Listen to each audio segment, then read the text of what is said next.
हाय इस वीडियो में बात करेंगे मार्केट में कौन कौन से टाइप के बायर्स हैं। आपको पता चलेगा आप किस कैटेगरी में फॉल करते हैं, आपको उसके हिसाब से क्या क्या चीजें ध्यान में रखनी है। हर कैटेगरी के बायर के लिए ऑब्वियसली सजेशंस अलग होंगे। इस वीडियो से आपको काफी क्लैरिटी मिलेगी गोइंग फॉरवर्ड आपको क्या करना है, what should be your expectation out of this current investment, और सबसे इंपॉर्टेंट जो ऑप्शंस हैं करंटली उनमें से कौन से प्रोजेक्ट्स किस कैटेगरी के बायर्स के लिए रेलेवेंट है। So let's start the video.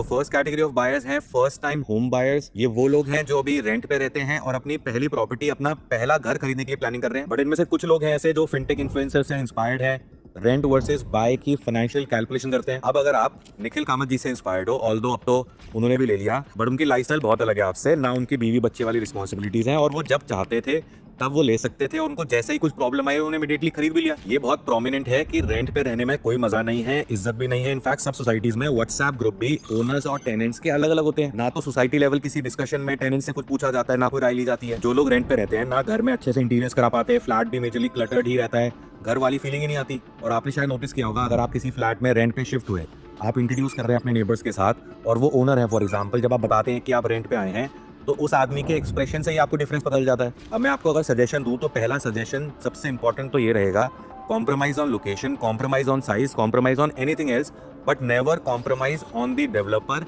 और वो भी जज करो आप उसकी पास की डिलीवरी से। आपको फर्स्ट टाइमर पे चांस लेने की जरूरत नहीं है। बहुत चीजें ऐसी होती हैं जो रहने के बाद ही पता चलती हैं। आप एक ही बार में 5-10% महंगा ले लो, सस्ता और अच्छा इस दुनिया में कुछ भी नहीं होता। अब मैं आपको अगर एग्जांपल दूं, जेपी वेस्ट टाउन में जो जेपी की डिलीवर्ड सोसाइटीज हैं या जेपी अमन है, या अगर मैं जेपी का नाम ले रहा हूं, आप उसी तरह के डेवलपर के प्रोजेक्ट्स को आप एक जैसा माने। आप अगर कील भी ठोकोगे ना अपने अपार्टमेंट में, इतना बड़ा छेद हो जाएगा, आपको रियलाइज होगा अंदर उन्होंने कोई सामान ही नहीं डाला होगा, खोखला है पूरा। और मैं बेसिक सीपेज जैसे छोटे इश्यूज की बात नहीं कर रहा, मैं एक्चुअल स्ट्रेंथ की बात कर रहा हूँ उस बिल्डिंग की, कि सिर्फ लिपापोती करके कंप्लीट कर रखे हैं। और मैं आपको अगर नियत की बात बताऊं, काफी सारे डेवलपर के प्रोजेक्ट्स ऐसे हैं जहां पे मुझे लगता है कि कोई बंदा स्पेसिफिकली बिठा रखा है जो बेफिजूल में दिन में 4 बार लाइट काटेगा ताकि इलेक्ट्रिसिटी सप्लाई डीजी पे चले। क्योंकि आपको पता ही है कि पावर बैकअप में एक्स्ट्रा पे करते हो आप। आपने लेटेस्ट में वो आंधी वाली रील्स या वीडियोस देखी होंगी, कहीं पे यूपीवीसी विंडो सारी गिर गई अपार्टमेंट के अंदर, कहीं पे लेंटर गिर गया, कोई नीचे टहल रहा है उसके सर पे 50 किलो का लेंटर गिर गया और उसकी डेथ हो गई। इस तरह के कुछ इश्यूज होते हैं जो आपको रहने के बाद ही पता चलते हैं। सो कटिंग लॉन्ग स्टोरी शॉर्ट, अगर आप अपना पहला घर खरीद रहे हैं, स्टिक टू लेजिट ब्रांड्स जिनकी डिलीवरी से ही उनको जज करें। और एक सेट ऑफ प्रॉब्लम्स तो ये थे कि यूनिटेक ने 3Cs ने प्रोजेक्ट डिलीवर नहीं करे, लोग परेशान रहे, वो तो आपको पता चलते हैं। लेकिन जो रो पिट के प्रोजेक्ट डिलीवर भी हो गए, for example Supertech eco village है, वहाँ के रेजिडेंट्स किस सिचुएशन में रह रहे हैं, हर दिन का झगड़ा उनको बिल्डर से करना पड़ता है, हर दिन वहाँ के रेजिडेंट्स को नए तरह के इश्यूज से लड़ाई करनी पड़ती है। अब तो आपके पास इतने अच्छे ऑप्शंस हैं, प्रेस्टीज है, शोभा है, बिरला आएगा, और नोएडा के भी अच्छे डेवलपर्स हैं, गॉर्स हैं, एस है, काउंटी है, तो आपको सेकंड लेयर में जाने की कोई जरूरत ही नहीं है। और मैं पास डिलीवरीज को इतना फोकस इसलिए बोल रहा हूँ, आप एग्जांपल देखें, ऑरेंज काउंटी, ऑलिव काउंटी, जो काउंटी ग्रुप के इनिशियल प्रोजेक्ट्स थे, उनकी कंस्ट्रक्शन की क्वालिटी देखें वर्सेस आप क्लियो काउंटी, काउंटी 107 जो उन्होंने बाद में डिलीवर करे हैं। आप डेवलपर भी देखें कि धीरे धीरे उसको समझ में आता है कि कैसे एक अच्छी सोसाइटी को बनाना है। इंटेंट तो उनकी डे वन से अच्छी होगी। अब शोभा, प्रेस्टीज जैसे डेवलपर्स हैं जिनको 300, 400, 500 प्रोजेक्ट डिलीवर करने का एक्सपीरियंस है, तो इन लोगों को सारे प्लस माइनस पता होते हैं। अब बात करते हैं second category of buyers, first time investors की। ये वो लोग हैं जो अपनी पहली प्रॉपर्टी खरीद चुके हैं, यानी कि घर का एंगल सॉर्ट कर चुके हैं, चाहे वो प्रॉपर्टी अभी अंडर कंस्ट्रक्शन है, चाहे रेडी टू मूव इन है, घर का एंगल सॉर्टेड है। अब वो अपनी सेकंड या थर्ड प्रॉपर्टी लाइफ की प्लान कर रहे हैं प्योरली फॉर इन्वेस्टमेंट। अब आप लोग एक्सेल पे समझते भी हैं, mutual fund versus real estate के रिटर्न्स को कंपेयर भी करते हैं, मार्केट करेक्शन या मार्केट डूब जाएगी, इस तरह की चीजें भी हैं दिमाग में आज की डेट में। आपको मैं पहली चीज तो ये बोलूंगा कि do not wait for market, specifically real estate market of Noida, to go down any time soon. अभी अर्बनाइजेशन और प्रीमियमाइजेशन की स्टोरी प्ले आउट करनी बहुत बची है, और करेक्शन अगर आएगा भी ना प्राइसिंग में, थोड़ा स्टैग्नेंसी आपको दिखे अगर, या प्राइस आपको नीचे गिरता भी दिखेगा, तो आपको एग्जांपल मैं बताता हूँ। ATS village, ATS 1 hamlet, Cleo County, जो रेडी टू मूव इन अच्छी सोसाइटीज हैं नोएडा के अंदर, बट थोड़ी पुरानी हो चुकी हैं, जिनका प्राइस ऑलरेडी 18,000, 20,000 रुपए पर स्क्वायर फीट हो चुका है। अब दिल्ली से कोई शिफ्ट करता है अगर, तो उसके पास ready to move in luxury societies की बहुत कम सप्लाई है नोएडा में। तो जब बाकी ये सोसाइटीज हैं, हाईवरी काउंटी, कलिनन, मैक्स, जब और अच्छी सोसाइटीज डिलीवर हो जाएंगी, तो आप देखेंगे इस कैटेगरी की सोसाइटीज का प्राइस या तो थोड़ा स्टैग्नेशन की तरफ जाएगा, थोड़ा इनफैक्ट कम भी हो सकता है। इस तरह के रियल एस्टेट में तो आप करेक्शन एक्सपेक्ट कर सकते हैं। और मैं अगर आपको करेक्शन का एग्जांपल बताऊं, दिल्ली में गांधीनगर, जो इंडिया का सबसे बड़ा गढ़ है कपड़ों की ट्रेडिंग का, वहां पे 50 गज का कमर्शियल प्लॉट, मान लो 3 मंजिल बना हुआ, पता करें अगर आपके कनेक्ट हो उस तरफ। इस तरह के प्लॉट की डिमांड आज से 10 साल पहले 4 करोड़ 5 करोड़ के आसपास थी, और वो आज की तारीख में 1.5 करोड़ में खरीदने वाला बायर नहीं है। क्योंकि इसका रीजन डिमांड से लिंक्ड है। आज से 10 साल 15 साल पहले कितने शहरों से लोग गांधीनगर में अपना बिजनेस करने जाते थे, वहां पे दुकान खरीदते थे। आज आप किसी से सुन रहे हैं, कोई हिसार में रहता है, लखनऊ में है, आगरा में है, किसी भी शहर में है, और वो कह रहा है कि मुझे गांधीनगर में जाके दुकान खरीदनी है और मुझे वहां पे कपड़े का बिजनेस करना है, क्योंकि इस तरह की अगर डिमांड ही खत्म हो गई, क्योंकि वो बिजनेस ही आज एग्जिस्ट नहीं करते और वहां पे ऑलरेडी सप्लाई थी, तो इसलिए वहां पे एक प्राइस का करेक्शन इतना हो गया।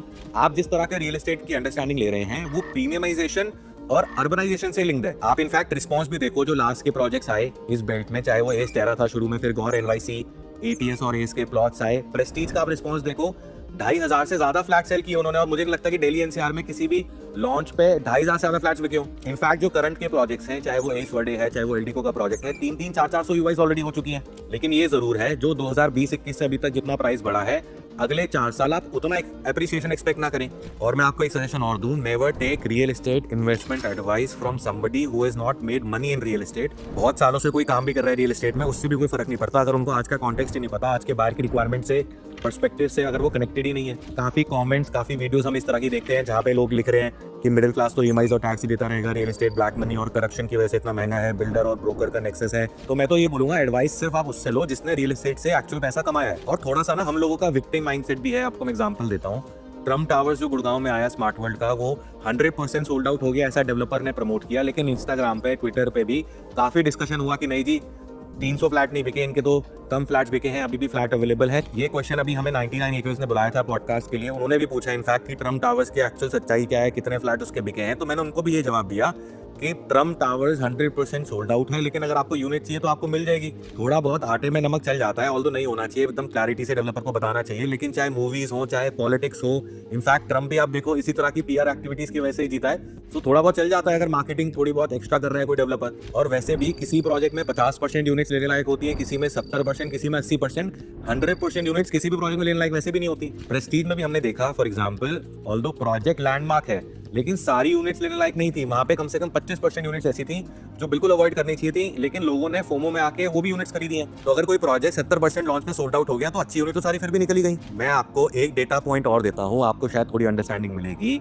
टोटल वर्ल्ड पॉपुलेशन का China has 18% of the population with 6.4% of the land. India has again 18% people of the world's population, but India का land mass total world के land mass का hardly 2.21% है. So India में will always be short of land in top cities. अब आप लोग जो first time, second time investor हैं, आपके एक decision से आपके family का future भी काफी impact होगा। जिसने 4 साल पहले साइबर थम में वर्चुअल खरीदा वर्सेस यमुना एक्सप्रेसवे पे प्लॉट खरीदा या आईवी काउंटी में फ्लैट खरीदा, आप देखेंगे कि वो वेल्थ में जनरेशनल डिफरेंस आ चुका है। आपको डीप वर्किंग करने की जरूरत है before finalising on any project. एक एक पैसा आप एसआईपी करके आपने जोड़ा है, आपको लोन भी लेना है जो आप 5 साल 10 साल तक चलाएंगे। एक तो ऑब्वियस सजेशन आपको है कि you should also stick to legit brands only, वैसा ये तो सबके लिए कॉमन है। अब दूसरा सजेशन ये है कि आपको अपनी सेकंड या third property, you should not buy a commercial property, stick to residential as an asset. और आप प्रॉपर्टी सिर्फ तभी खरीदें अगर आप पूरा उसे कंटिन्यू पोजीशन तक कर सकें। और आपको बिफोर रेरा ट्रांजैक्शन वाले जो डेवलपर्स हैं उनसे दूर रहना चाहिए।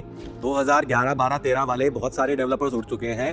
गोइंग फॉरवर्ड आपने 1-2 अच्छे एग्जांपल्स अगर देख लिए, आप 10 बुरे एग्जांपल्स एक साथ देखोगे। और आप लोग मार्केट से कनेक्टेड भी रहें, क्योंकि आपको रेड फ्लैग्स भी दिखते रहते हैं। जैसे डेवलपर जिनका प्रोजेक्ट है सेक्टर के अंदर, जिसमें वो ऑफिस सेल कर रहे थे पहले 12,000-13,000 रुपए पर स्क्वायर फीट में 1 साल पहले, आज की तारीख में वो सेल कर रहे हैं उसे 9,000 रुपए पर स्क्वायर फीट में। इससे क्लियर इंडिकेशन है कि अब उनकी साइकिल सिर्फ पेमेंट कलेक्शन पे डिपेंड हो गई है। और पहले भी जो डेवलपर्स आज तक खराब जिन्होंने परफॉर्म किया, जो बैंकक्रप्ट हुए, मरने से पहले उनकी भी इस तरह के आपको इंडिकेशंस दिखने लग जाते थे। और भी मैं आपको अगर अपडेट दूं, नोएडा का पहले एक जमाने में अच्छा डेवलपर थे, ऑलरेडी काफी ओवर लेवरेज, सारे प्रोजेक्ट्स में डिले, प्राइस कम करके भी अब बेच रहे हैं। लेकिन अच्छा अपडेट ये है कि नोएडा का करंट का one of the top developer, Noida की one of the top location, जो नोएडा एक्सप्रेस पे भी बोल सकते हो और सेंट्रल नोएडा भी बोल सकते हो, वहाँ का एक लग्जरी प्रोजेक्ट टेक ओवर कर रहे हैं दूसरे डेवलपर से। मैं तो ये हमेशा बोलता हूँ कि पैसा नियत पे लगाओ, बिल्डर की नियत पे लगाओ, जिसके थ्रू खरीद रहे हो उसकी नियत पे लगाओ। और नियत को, इंटेंशन को आपको जज करना सीखना पड़ेगा। और गोइंग फॉरवर्ड अगर आप रिटर्न्स की एक्सपेक्टेशन की बात करें तो 15% सालाना return which will double up your investment in 5 years। क्योंकि आप टुकड़ों में पैसे देते हैं तो आपका इन्वेस्टेड वैल्यू पर रिटर्न्स थोड़ा और बेटर हो सकता है। लेकिन साल में 15% बढ़ने वाली प्रॉपर्टीज जो 10 ऑप्शंस आ रहे हैं उनमें से 2 या 3 ऐसे ऑप्शंस होते हैं। और इस कैटेगरी के काफी लोग Yamuna expressway due to its affordability, high rise की प्रोजेक्ट्स में इन्वेस्ट कर रहे हैं। तो ये है sector 22A, B, C, D का मैप। यहाँ पे आपको काफी सारे लैंड पार्सल दिख रहे हैं, कौन से डेवलपर का प्रोजेक्ट कहाँ पर आना है, इससे भी आपको काफी अंडरस्टैंडिंग मिलेगी। अगर आपको ये पीडीएफ चाहिए आप हमें व्हाट्सएप कर सकते हैं, will send you the master layout of sector 22 A, B, C and D। So next category of buyers हैं जो ऐसी प्रॉपर्टी प्लान कर रहे हैं जो लाइफस्टाइल अपग्रेड करें उनका, और इसी में दूसरे ऐसे लोग हैं जो ऐसी प्रॉपर्टी प्लान कर रहे हैं जो शायद फ्यूचर में दे माइट एंड यूज इट। ये वो लोग हैं जो लाइफ कॉन्टिन्यूसली अपग्रेड करना चाहते हैं, या वो लोग हैं जो ऐसी प्रॉपर्टी देख रहे हैं जिससे वो रियल एस्टेट साइकिल में इन्वेस्टेड रहे। जब उस प्रॉपर्टी का पोजेशन मिलेगा शायद वहां शिफ्ट हो जाएंगे, लेकिन उसको बेचने का अभी कोई प्लान नहीं है। इसी कैटेगरी में वो लोग भी हो सकते हैं जो दिल्ली से या बाकी शहरों से नोएडा में शिफ्ट हो रहे हैं फॉर एग्जांपल। अब इसमें ये तो बात है ही ऑब्वियसली कि जब तक हम इस दुनिया में हैं 60 साल 70 साल 80 साल, हमें इवेंचुअली यही करना है, जिस जगह पे है उससे बेटर जगह पे जाना है, जिस घर में है उससे बेटर घर में जाना है, जैसी गाड़ी है उससे और बेटर और बड़ी गाड़ी चाहिए। कोई फॉर एग्जांपल नोएडा एक्सटेंशन में चेरी काउंटी में 1500 स्क्वायर फीट के अपार्टमेंट में रहते हैं तो उससे बेटर और बड़ा घर चाहिए। तो शोभा का जो प्रोजेक्ट आ रहा है ग्रेटर नोएडा में, गोदरेज मेजेस्टी जो आया, ये सारे प्रोजेक्ट्स अपग्रेड के लिए बहुत अच्छे हैं। फर्स्ट टाइम होम बायर के लिए तो ये प्रोजेक्ट अच्छे हैं ही हैं, फर्स्ट टाइम इन्वेस्टर के लिए भी अच्छे हैं क्योंकि सेफ हैं, और जैसा मैंने आपको बताया कि अपग्रेड के लिए भी बेटर प्रोजेक्ट्स हैं। लेकिन जो लोग रेगुलरली इन्वेस्ट करते रहते हैं, ऑलरेडी पिछले 4 साल की साइकिल में इन्वेस्टेड थे, उनके लिए बहुत ज्यादा वैल्यू एडिशन नहीं है इन प्रोजेक्ट्स में। लेकिन मैं आपको ये भी बोलूंगा कि आपको अपग्रेड भी ऐसे ही प्रोजेक्ट में करना चाहिए जहां लाइक माइंडेड लोग आपको मिले, सिमिलर इनकम स्टेटस के लोग हों, और इसी में उस कैटेगरी के भी लोग हैं जो ऑलरेडी अच्छी सोसाइटी में रहते हैं। फॉर एग्जाम्पल ATS 1 हैमलेट में रहते हैं, ऑफिस भी नोएडा एक्सप्रेसवे पे है, बच्चे का स्कूल भी लेट्स से नोएडा एक्सप्रेसवे पे है, लेकिन इस तरह की प्रॉपर्टी प्लान कर रहे हैं जहां पे प्राइस भी अप्रिशिएट हो जाए, अच्छी इन्वेस्टमेंट भी हो, और अगर फ्यूचर में शिफ्ट करना चाहें तो एक्चुअल अपग्रेड उनको अपनी लाइफस्टाइल में मिले।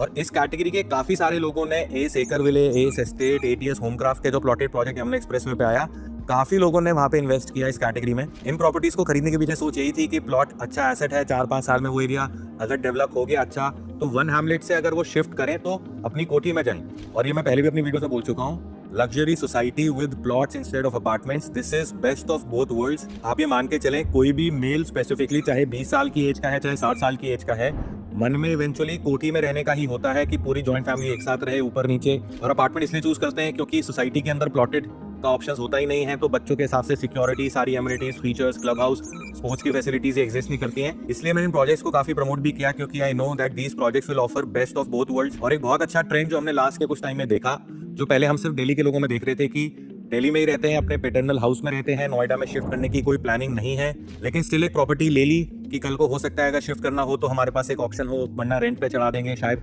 उनके बच्चों के काम आ जाएगी। लेकिन ये ट्रेंड अब टियर 2 टियर 3 शहरों के लोगों में भी काफी हम देख रहे हैं। काफी कस्टमर्स हमें ऐसे मिल रहे हैं जिनके बच्चे अभी 11th क्लास 12th क्लास में हैं, उनको पता है कि 3-4-5 साल पढ़ाई करने के बाद वो नोएडा या गुड़गांव जैसे शहरों में जाएंगे, और उनको ये भी पता है कि 4-5 साल बाद और मुश्किल होगा प्रॉपर्टी खरीदना। तो ऐसे बहुत से लोग हमने देखे जो आज इस तरह की प्रॉपर्टी प्लान कर रहे हैं which they might end use in the future, या उनके बच्चों के काम आएगी। और आज के रियल एस्टेट मार्केट में नोएडा में इतने अच्छे ऑप्शंस हैं ऑलरेडी, और भी बहुत अच्छे ऑप्शंस आ रहे हैं। बिरला का भी project most probably Noida extension sector 12 में आएगा, शोभा का प्रोजेक्ट ग्रेटर नोएडा में तो आ ही रहा है, बाद में नोएडा एक्सटेंशन के अंदर भी आएगा, गोदरेज का पहला प्रोजेक्ट नोएडा एक्सटेंशन में आ गया, गोदरेज का और फ्यूचर में प्रोजेक्ट ग्रेटर नोएडा के अंदर आएगा। यमुना एक्सप्रेसवे पे भी काफी सारे अच्छे ऑप्शंस आए हैं। जो लोग नोएडा एक्सटेंशन या NH24 को प्रेफर नहीं कर रहे हैं, they are preferring greater Noida या यमुना एक्सप्रेसवे ऑल्सो, जिनको ट्रैफिक का थोड़ा इशू रहता है, या जिनके ऑफिस या जिनका सारा सर्कल नोएडा एक्सप्रेसवे पे है। और अच्छे लग्जरी सेगमेंट में सेक्टर 151 में जैसे एक्सपीरियन और काउंटी है, उसके अलावा नोएडा एक्सप्रेसवे पे अल्ट्रा लग्जरी सेगमेंट में टर्म टावर्स बहुत जल्द लॉन्च होने वाला है, sector 94 in the range of 35 to 40,000 square feet. Jacob and को ब्रांडेड रेजिडेंसी नोएडा एक्सप्रेसवे पे आप बहुत जल्द सुनेंगे लॉन्च होते हुए। और सेक्टर 107 वाली डील जैसे आपको अभी वीडियो में पहले बताया, अगर हो जाती है तो एस का उस लोकेशन में बहुत अच्छा लग्जरी प्रोजेक्ट जो एग्जिस्ट करता था उसको अगर ये टेक ओवर करते हैं तो वहाँ पे एक बहुत अच्छा ऑप्शन आएगा। और जो डेवलपर्स अभी नहीं भी है नोएडा में, सारे आपको आते दिखेंगे। लोधा, हीरा नंदानी बहुत एक्टिवली लैंड यहाँ ढूंढ रहे हैं, सिग्नेचर ग्लोबल, पूर्वांकरा, बहुत अच्छे डेवलपर्स, मार्की प्लेयर्स नोएडा में अपने प्रोजेक्ट्स आपको अगले 1 साल में लॉन्च करते हुए दिखेंगे। और जो ये वाला डिस्कशन है कि इतने महंगे फ्लैट, इतने अल्ट्रा लग्जरी अपार्टमेंट्स जो लॉन्च हो रहे हैं, कौन खरीद रहा है, आगे कौन खरीदेगा, मैं आपको और एक डेटा पॉइंट देता हूँ, शायद आपको अंडरस्टैंडिंग मिले। सिंगापुर की रेजिडेंट पॉपुलेशन, जो नॉन रेजिडेंट है उनकी बात ना करें, अगर सिर्फ resident population is close to 40 से 45 लाख लोग, and their GDP per capita is close to 75 lakh rupees per annum. India में भी 4 मिलियन यानी 40 लाख लोग जिनकी इनकम सिमिलर टू सिंगापुर का per capita above 50 lakh rupees, जिनके लिए 10 लाख लग्जरी घरों की रिक्वायरमेंट है। अब अगर आप इंडिया के टॉप शहरों में लग्जरी घरों की सप्लाई देखें तो अभी सप्लाई इन लोगों के लिए पूरी नहीं हो रही है। और इंडिया की एक एडेड एडवांटेज ये है कि इन 4-5 मिलियन लोगों के बाद जो नेक्स्ट 3-4 करोड़ लोग हैं, जिस लड़के की इनकम महीने की 1 लाख रुपए है, शादी करी उसने ऐसी लड़की से जिसकी अगेन इनकम 1 लाख रुपए महीना है, तो आप देखो पहुंच गई है फैमिली साल के 25 लाख रुपए की इनकम पे, और अगले 5 साल में और ऊपर जाएंगे और एफर्ट मार रहे हैं ये लोग। और जैसे ही इनकी डिस्पोजेबल इनकम क्रिएट होगी, अपने खर्चे के अलावा जो पैसे इनके पास बचेंगे, आप देखोगे वो सारा पैसा अगेन अपनी लाइफ के अपग्रेड में, प्रीमियमाइजेशन में घुसेगा। इंडिया की सबसे खास बात ये है कि इंडिया को बाहर की डिमांड की जरूरत नहीं है, लाइक दुबई और सिंगापुर। इंडिया में नीचे का तबका ही ऊपर धीरे धीरे आ रहा है और यहीं पे प्रीमियमाइजेशन की स्टोरी प्ले आउट कर रही है। तो जो भी प्रोजेक्ट्स आपको लगते हैं किसी शहर में, फॉर एग्जांपल नोएडा एक्सटेंशन में, जो लाइफस्टाइल अपग्रेड के प्रॉब्लम को सॉल्व करेंगे नोएडा में, ग्रेटर नोएडा में, यमुना एक्सप्रेसवे पे, उनमें भी आप देखोगे बहुत अच्छा रिटर्न मिलेगा आने वाले टाइम में। So next category of buyers है फ्रीक्वेंट रियल एस्टेट इन्वेस्टर्स। ये वो लोग हैं जो प्रॉपर्टीज खरीदते रहते हैं, बेचते भी हैं, बट मेजर सोच ये है कि खरीदनी है ज्यादा प्रॉपर्टीज, बेचने का इंटेंट इतना नहीं है। मेजर थॉट ये है कि अच्छी चीजें खरीदनी है, लॉन्ग टर्म के लिए खरीदनी है, मिल गया बहुत अच्छा रिटर्न नहीं दिख रहा, आगे जूस बहुत ज्यादा निकलता हुआ, तो उसको बेच देंगे, नहीं तो किराए पे तब तक चढ़ी हुई है। ये कैटेगरी HNI भी हो सकती है, जो ये 10 करोड़ वाले DLF परवाना टाइप अपार्टमेंट्स खरीद रहे हैं, टर्म टावर्स खरीद रहे हैं, और ये अपर मिडिल क्लास कैटेगरी भी हो सकती है। ये वो लोग हैं जो हर साल इतना पैसा कमाते हैं कि हर साल 2 साल में उतना पैसे इकट्ठे हो जाते हैं, और रियल एस्टेट में इंटरेस्ट भी है तो प्रॉपर्टीज रेगुलरली इन्वेस्ट करते रहते हैं। आपके लिए सबसे इंपॉर्टेंट सजेशन ये है, do not buy generic options. आपको सिर्फ फ्लैगशिप प्रॉपर्टीज ही लेनी है, which can not be created again type properties खरीदनी है, जो साल में 2-3 ऑप्शंस आते हैं। एक कैटेगरी के लिए हो सकती है प्रॉपर्टीज लाइक DLF परवाना, कलिनन, मैक्स का एस्टेट्स 128। दूसरी कैटेगरी के लिए हो सकती है गौर्स का JP ग्रीन्स में जो प्रोजेक्ट्स आए, एस के जो प्लॉट्स आए यमुना एक्सप्रेसवे पे, प्रेस्टीज का जैसे ये प्रोजेक्ट आया। अब आपको शायद लग सकता है कि मैंने गोदरेज मैजेस्टी या शोभा का ग्रेटर नोएडा का नाम नहीं लिया, सिर्फ प्रेस्टीज का नाम लिया, क्योंकि मेन NH24 दिल्ली से थोड़ा नजदीक 60-65 एकड़ की टाउनशिप दोबारा क्रिएट नहीं होनी है। Shobha and Godrej with the kind of offerings they have, the kind of pricing they are quoting, it is very good for first time home buyers, very good for first time investors, very good for people who wants to upgrade in life as well, but उतना lucrative regular investors के लिए नहीं है, specifically वो लोग जो already पिछले 3-4 साल की रियल एस्टेट साइकिल में इन्वेस्टेड थे।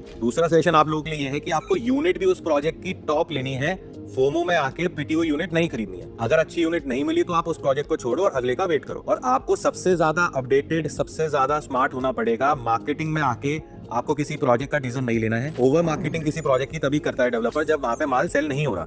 अगर आप लेटेस्ट का एग्जांपल देखो, M3M का जो सेल्फ फेस्ट, वो बायबैक टाइप का जो स्कीम आया था, इतना हैवी मार्केटिंग किया उन्होंने, लेकिन उसमें कुछ भी लेने लायक नहीं था। Right product, right location, right pricing does not need lot of marketing. और मैं आपको ना एक सिंपल तरीका बताता हूँ किसी बिल्डर की नीयत को जज करने का, कि उसकी इंटेंट है कि नहीं अपने प्रोजेक्ट को बहुत अच्छे तरीके से मेंटेन रखने की। तो आप उसकी बेसमेंट में जाके देखो और कॉमन एरियाज के वॉशरूम को जाके देखो। इनफैक्ट आपने ये मॉल्स में भी देखा होगा, जो अच्छे मॉल्स रनिंग है उन्हीं के बेसमेंट और उन्हीं के वॉशरूम्स आपको साफ सुथरे दिखेंगे, क्योंकि ऑब्वियसली थोड़ी एक्स्ट्रा मेहनत करनी पड़ती है, एक अलग से नियत, एक अलग से इंटेंट चाहिए वॉशरूम्स को अच्छे तरीके से मेंटेन रखने के लिए, बेसमेंट को अच्छे तरीके से मेंटेन रखने के लिए। और एक और तरीका है, उस डेवलपर के पुराने प्रोजेक्ट्स के स्टाफ को देखो, गार्ड्स को देखो, कितने ग्रूम्ड हैं, किस तरह का बिहेवियर है। अभी बहुत छोटी चीजें हैं, लेकिन इन्हीं छोटी छोटी चीजों से आप किसी की इंटेंट और किसी की नीयत को जज करोगे। और मेरे दिमाग में भी एग्जांपल इसलिए अभी फ्रेश है क्योंकि कल मैं DLF अल्टीमा गया था न्यू गुड़गांव किसी से मिलने, तो हम वॉक कर रहे थे। जितनी बार मैं क्लब हाउस के सामने से गुजरा, वहां पे गार्ड हर बार खड़ा होकर उसने नमस्ते किया।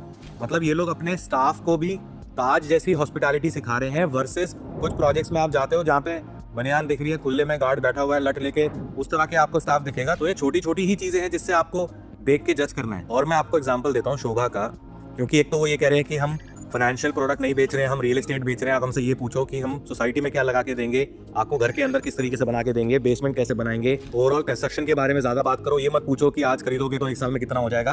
फाइनेंशियल प्रोडक्ट की तरह प्रमोट नहीं कर रहे हैं। और मैं आपको शोभा का एग्जांपल दूं इंटेंट जानने के लिए, तो जैसा आपको पता है नोएडा का थोड़ा हार्ड वाटर है, और शोभा अपनी ही सैनिटरी की मैन्युफैक्चरिंग खुद करता है, वो जैगुआर या टोटो का यूज नहीं करते हैं। तो शोभा की स्पेसिफिक टीम आई है जो ग्रेटर नोएडा के पानी को टेस्ट कर रहे हैं, कितना कैल्शियम कितना मैग्नीशियम है, उसी के हिसाब से यहाँ की सैनिटरी को डिजाइन करेंगे। और एग्जांपल मैं आपको इसलिए बता रहा हूँ कि ये सिर्फ वही डेवलपर करेगा जिसकी नीयत है एक बहुत अच्छा प्रोजेक्ट डिलीवर करने की, माइन्यूट डिटेल्स तक जाने की। अब जब हम बात कर ही रहे हैं, थोड़ा और आपको डिटेल में अगर बताऊं, आप सुन रहे हैं सारे प्रोजेक्ट्स माइवन फ्रेमवर्क, माइवन कंस्ट्रक्शन के हैं, लेकिन उसमें जो कंक्रीट यूज होता है उसकी भी अपनी अपनी ग्रेड्स हैं। Shobha is planning to use M60 grade का कंक्रीट, आप थोड़ा गूगल कीजिएगा, जिसमें अपना वाटर सीमेंट का रेशियो उनको मेंटेन करना होता है। RO से तो ये क्यूरिंग करेंगे, जो तराई आप बोलते हैं ना, आजकल 20-25-30 दिन तक कोई नहीं कर रहा तराई, लेकिन ये लोग M60 ग्रेड का कंक्रीट यूज करेंगे। और जिन लोगों को थोड़ा ये प्रोजेक्ट महंगा लग रहा है, आप इनकी लैंड डील देखें, 192 करोड़ के आसपास इन्होंने लैंड एक्वायर किया। Land FSI would cost them almost 3500 rupees a foot. Construction के अंदर देखो, आपको पता ही है, पत्थर 500 रुपए फुट का भी आता है और 50,000 रुपए फुट का भी आता है। तो कंस्ट्रक्शन के अंदर they are expecting to invest 6 से 7 हजार रुपए पर स्क्वायर फीट। तो जो आपको ये प्रोजेक्ट थोड़ा महंगा लग रहा है, ये कंस्ट्रक्शन में इस प्रोजेक्ट के डिलीवर होने के बाद आपको दिखेगा। और अगर बात करें इसी बारे में, अब आप ये मत डालिएगा कमेंट में कि शोभा को प्रमोट करने के लिए है ये वीडियो। जब तक ये वीडियो अपलोड होगा तो शोभा का रेरा आ चुका होगा, यूआई सारी सबमिट हो चुकी होंगी। लेकिन आप देखो, जब शोभा सिटी द्वारका एक्सप्रेसवे पे लॉन्च हुआ था at the price range of almost 8,000 rupees a foot, उस टाइम पे जो मार्केट था ईटीएस कुकून वगैरह जो बाकी प्रोजेक्ट्स थे, 5500 रुपए पर स्क्वायर फीट के आसपास का प्राइस था।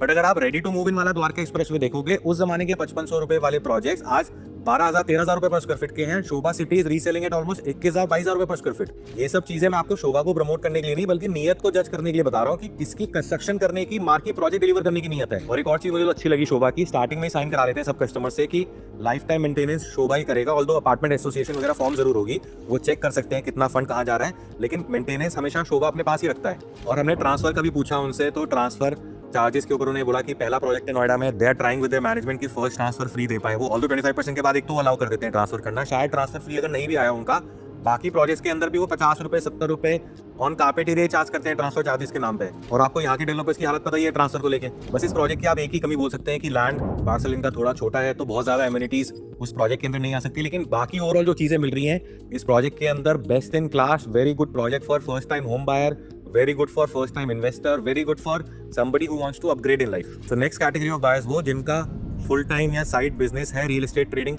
आपके लिए पहला सजेशन तो सिंपल ये है कि आप पेमेंट प्लान को जरूर देखें। गुड़गांव में ज्यादातर ऐसे प्रोजेक्ट्स मिलते हैं जहाँ पे पेमेंट प्लान का अच्छा लेवरेज मिलता है, लेकिन आपको 1 करोड़ रुपए देके 4 करोड़ की प्रॉपर्टी नहीं खरीदनी है, ओवर लेवरेज नहीं होना है। आपको प्रॉपर्टी वही खरीदनी है जिसको अगर पूरा कंटिन्यू करना पड़े तो उसको आप पूरा कंटिन्यू कर सकें। और आपको न्यू लॉन्चेस में भी अंडर वैल्यूड ऑप्शंस देखने हैं, जैसे Gaur NYC was one of them. और आपके पास अगर फंड ज्यादा रेडी हो तो आपको रीसेल में भी ऑप्शन को एक्सप्लोर करना है। कई बार बहुत अच्छी डिस्ट्रेस डील मिल जाती है। लेकिन अगर आप ट्रेडिंग के एस्पेक्ट से बिल्डर से किसी नए प्रोजेक्ट में इन्वेस्टमेंट प्लान कर रहे हैं, तो आप ये मान के चले खरीदते टाइम जितना आपको डिस्काउंट मिलेगा उसी को आप प्रॉफिट माने, जो इंडिविजुअल रिटेल में खरीदने से आपको नहीं मिलेगा। क्योंकि शॉर्ट टर्म ट्रेडिंग साल 2 साल 3 साल यानी कि during the stage of construction में आप प्रॉपर्टी को सेल कर दें, खरीदते टाइम ही डिसाइड होगा कि आपको उस प्रॉपर्टी में प्रीमियम मिलेगा या नहीं मिलेगा। लेकिन ये जरूर है, सिंगल यूनिट लेके रिटेल में खरीद के आपको नहीं होगा, आपको बल्क बाइंग करनी पड़ेगी जो बड़े पैसे से ही होगी। आप अपना पैसा लगाएं, अपने ग्रुप को इकट्ठा करें, 10-15 यूनिट्स की डील हमारे साथ मिलकर बनाएं, खरीदते टाइम ही डिस्काउंट लें, उसी को आप प्रॉफिट माने। अब 4 तरह के बायर्स और हैं मार्केट में। एक वो लोग जिन्होंने अपनी कोई प्रॉपर्टी सेल करी है, री इन्वेस्टमेंट करना है। दूसरे वो लोग जिनका अच्छा रियल एस्टेट पोर्टफोलियो ऑलरेडी है और वो ऐसी प्रॉपर्टी प्लान कर रहे हैं जहां से उनको पैरेलल रेंट आए। तीसरे वो लोग जिनका बजट थोड़ा कम है, चाहे वो उनकी पहली प्रॉपर्टी है, चाहे उनकी इन्वेस्टमेंट के लिए